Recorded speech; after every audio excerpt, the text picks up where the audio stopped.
All right, guys, I decided to do a part 2. And this is like author Nicole giving you some pointers and just finishing up this story time. So I'll just tell you how when I decided to write my book, right?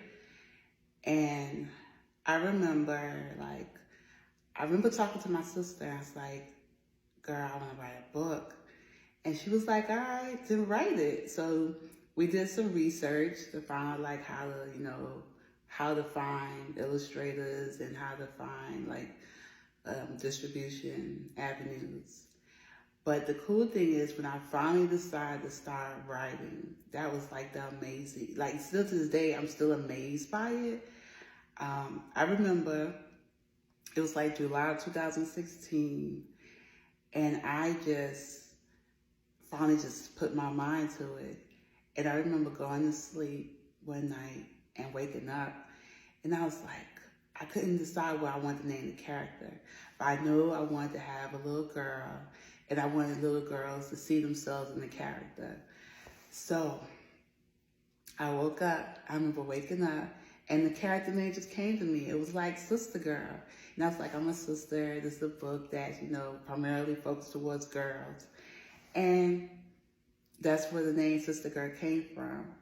And then this is like my creative journey that I took that day. So I was off of work that day. I think I might have took the day off. I think I might have put it on the vacation calendar because that's how serious I was about writing my book.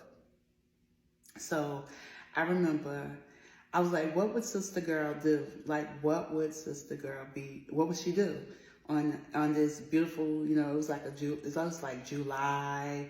It's warm. So I was like, I'm gonna walk. I was living at the time in the house I grew up in as a kid. So I was like, I'm gonna go to the library because as a kid, going to the library is one of our like ultimate favorite things growing up in the country. Oh my God. So I got my little backpack. I put my backpack on my back and I was like, what would Sister Girl do? So I'm walking down the street. I close my eyes. I'm like, okay. I want like all my senses. Like I want to hear everything. I want to smell everything. I just want to see everything. So I was listening for the birds chirping, the bees buzzing. I was just trying to inhale all the smell, like how the grass smell. You know how it smells in the country when they cut the grass. And just the warmness on my skin. And so I walked to the library and I'm looking at all the flowers outside. The flowers are pretty, the azalea bushes, the rose bushes, everything just full bloom. And I walked to the library, and this is the Halifax County Library, might as well say I already said it. And I sat in the kids' room, and the significance of the kids' room is where I used to go there in the summertime and read books. And so I sat there and I wrote my first book, Sister Girl in the Training Wheels. Like, it still blows my mind to this day that I sat right there and wrote Sister Girl in the Training Wheels. So stay tuned for part 3 because I'm going to tell you how I wrote my next book.